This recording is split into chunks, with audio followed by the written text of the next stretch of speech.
It's great to be here. I want to thank the organizers for this terrific conference. I'm a huge believer in both entrepreneurship and the value of conferences and contests like this. I think it's a huge success. And what I'm going to do over the next half hour is very simple. I'm going to give you a few very simple lessons, and I'm really talking to the entrepreneurs in the room. That's whether you're in the contest or whether you're in the academy and have an entrepreneurial spirit. And I've entitled this Building a Pharmaceutical Company for the 21st Century because that's the way I've thought about Vertex's mission. Now, before I get started, my lawyers tell me I do need to say a few things. One of them is that the purpose of this talk is not to get you to buy or, God forbid, sell Vertex stock.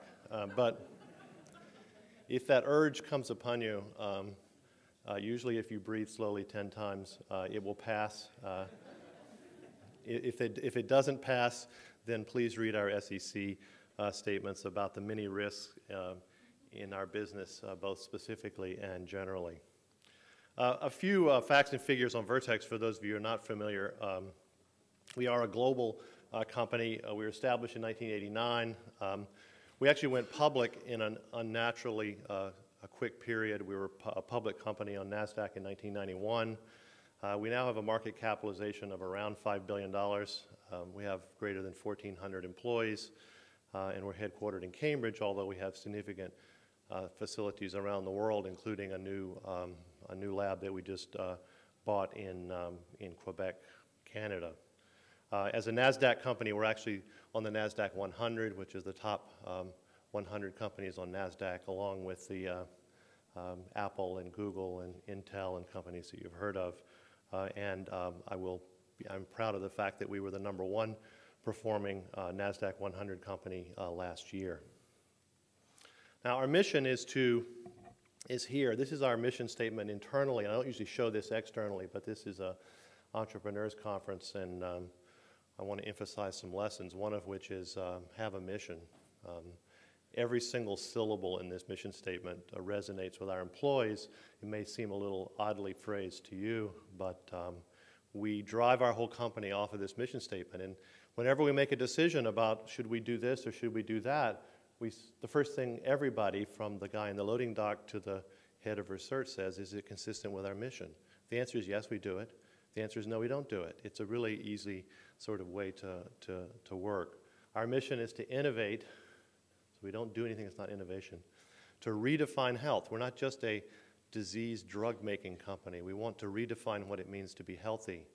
You can have a genetic disease, you can have an infection, you can have a chronic change in the structure of your joints, but you're not ill unless something can't be done about that. So we can redefine what it means to be healthy. And we want to do it in a way that not just mildly increases your quality of life, but we want to do it so it transforms lives, and we want to do it with medicines because that's what we know how to do. Now, we strive every day to live up to that mission statement. This is our pipeline. We have one of the top HIV drugs on the marketplace that we're very proud of, that we co-developed and co-promoted with Glaxo, a company under another name that will be part of this conference, actually, as a cleverly designed pseudonym. We're very strong in hepatitis C. I'll say a few words about that. We have a number of drugs in very late stage, one in very late stage development, another in other stages of development. We work on cystic fibrosis, a genetic disease with some really groundbreaking ways of going after that genetic disease. We've had a long history working in autoimmune diseases such as rheumatoid arthritis and psoriasis, and have a essentially eternal commitment to bringing out drugs in that area, and we work in cancer as well. Now, one of the lessons that we learned very early and started to build a company on is that if you're going to really transform lives, if you're really going to make a difference you're really going to do something different in healthcare, you can't be in the same bowl with everybody else. You have to get into what I call blue water. Red water is red because there's a lot of blood in it. Get into blue water where you're in open space. You're not doing things exactly the same way everyone else is doing them. And you have a much better chance of innovating in blue water, although it can be scary getting into blue water, as you can see on this slide. Now, there's a lot of signals along the way about how to proceed, and it's not always easy to know where to go, what to do at various transit points, and hence I think the necessity of having some fairly simple rules. And I'm an empiricist, so I learned everything I'm going to tell you today from somebody else. So nothing I'm going to tell you today is mine alone. I really don't have any tremendous wisdom to tell you. I don't have any magical forces to tell you about. But I do have some rules that I think stand up, not only in our business, although I'll talk about them through the context of our business, but through any business could adapt, I think, and can adapt these rules. The first one is stick to your plan. It's very hard for entrepreneurs to stick to their plan because so many people want you to deviate from your plan. This is actually our original business plan. The company was originally called Vertex, Pharmaceuticals. That's the Harvard motto. We found out before our first financing that Harvard thinks it owns Latin, so so we had to alter our name to Vertex. And our mission our statement at the time about how we conceived ourselves at the time is that the company brings together the latest advances in the disciplines of molecular biology, cell biology, pharmacology, biophysics, biochemistry, organic chemistry, peptide chemistry, computational chemistry, and molecular modeling to tackle protein-related drug targets, leading to the design of small molecule enzyme inhibitors and receptor agonist or antagonist. The unique coordinated application of these advanced disciplines will allow a new rational approach to drug design. That's what we wrote in 1989. That's what we're doing today. That's what we've done every day since. These are some pictures from the early days. This is me as a young man on the left there. My first desk is down below. We had very little furniture at the start, all borrowed, a tale that I'm sure is familiar to companies in the room. And the papers on the desk there are approximately in the same place on my desk now. Now, our project that's getting the most attention in the company right now is our hepatitis C program.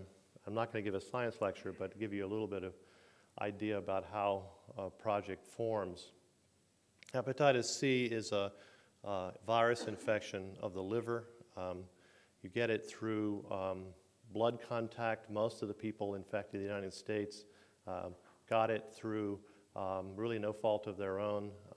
If you had a hip replacement, joint replacement, cabbage operation before 1992, you have a pretty good chance of having hepatitis C. Yes, if you exchanged blood in other ways, you also have a pretty good chance of having hepatitis C. Blood supply wasn't secured until 1992. There are approximately 3 to probably more like 4 million infected people in the United States, 4 times the number of infected people that have HIV. This is a fatal disease. Most people, the vast majority of people with hepatitis C will die of hepatitis C in a very expensive way for the healthcare system unless they die of something else first. So this is a deadly disease with 4 million infected people, and there's really no effective cure for this disease. There is therapy on the marketplace that is curative, but it cures in the field less than 40% of people, 40% in very highly controlled clinical trials, and it takes a year, debilitates your life, and many people, very few people get treated, even though it is potentially curative, because the odds are too low, the treatment's too difficult, and they just opt out of being treated. So 4 million infected people, 2 million known infected, they have a doctor's entry in their medical record says they're infected with hepatitis C, but we're getting about 60,000 people a year treated through the existing care. What we decided to do is design the first drug that would go after the virus as opposed to the existing treatment, which is sort of boost up your immune system. And we started that in 1994. In 1994, we started working on that program. There were a few problems in 1994. There were no validated targets. There were no assays for any targets that could be used in drug discovery. There were no cell assays, and there were no animal assays. So this kind of slows down drug discovery a little bit. So we did a lot of basic science and published that. We publish at least as much as an academic lab does, and we do that as an offensive strategy to scare people, which works. And we made progress whereby in 2004, we had a molecule ready for clinic. So that's 10 years. Never had less than 30 people in the program, more like 70 people in most times. And that product now is now in phase 3 called Telaprevir. We're just about to finish dosing in all of our phase 3 trials, which is the last stage of clinical development. We expect to file a new drug application in the second half of 2010. And if all goes well, that would mean the product will be on the market in 2011. So that would be 17 years. That's about average. That's about average for our industry. Our goal is to eradicate the hepatitis C virus in most patients with a short course of therapy. And so far in clinical trials, that's what we're seeing we can do, but we have a little more work to do. Now, in getting there, one of the parts of following your business plan is never pander to other people. You like the pun? Never pander to the people who want you to do something else to please them. You're not pleasing your investors. You're not pleasing. Your mission is. Notice my mission statement didn't say make a lot of money for investors. It said to transform patient lives. As the president of Merck was famous, George Merck said, if we attend to patients, the profits will take care of themselves. So I'm not saying we won't make money. It's just if you try to make money, you won't make money, and you won't achieve your mission.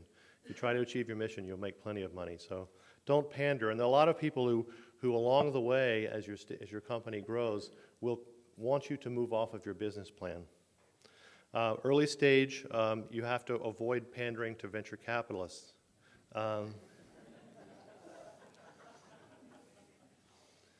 I love all the venture capitalists that help Vertex get started. They're not your friends, okay?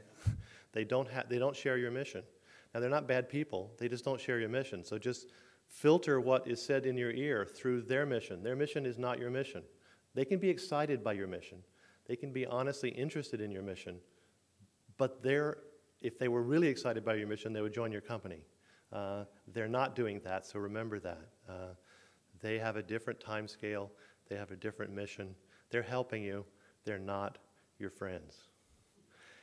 As you go public, you get another class of folks you have to not listen to. These are called analysts.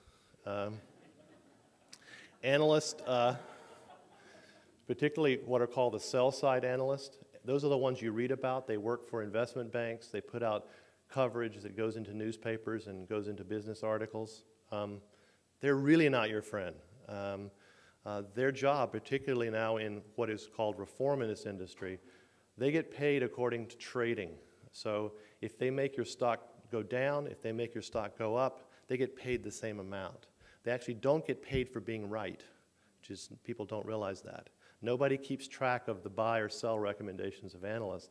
All they keep track of is how much trading they generated. So the purpose of analysts is to generate trading. They're not your friends. You have to talk to them all the time as if they were, but they're not your friends. Now, indeed, in a certain sense, investors aren't your friends either, and even public investors. Now, my tongue is in my cheek, so any of you I have already slandered, please realize that that's true. That's how I'm going to continue to slander people. Investors have a very different time horizon than most entrepreneurs. So indeed, for the same reason that you can't let venture capitalists run your life, you can't let investors run your life. They are in it to make money only. you're going to make money for them, but you're not going to necessarily make money on their time scale. As long as you're honest about what your time scale is, it's their decision about whether to invest in your company or not. Don't pander to them on their time scale.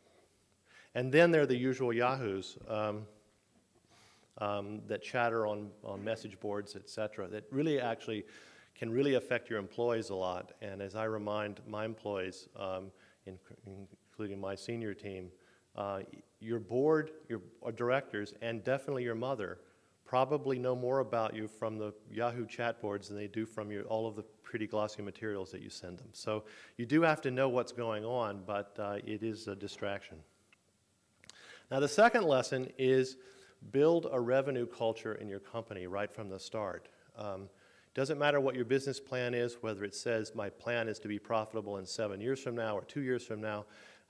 Those sound like impossibles for people in my industry, or 15 or 20 years from start to be profitable. You've got to start to build a revenue culture right from the start. The reason is you can't build a culture that says, well, we have capital, so let's just spend the capital as if we were an academic exercise, and then later we'll transit over to a profit-making company. You can't make that transition. You've got to build a team that thinks about revenue right from the beginning, even if it's not bringing in all the revenue you need to operate. Vertex has had revenue over the 20 years of $1.7 billion. That's a lot of money. We started our revenue culture right from the first year.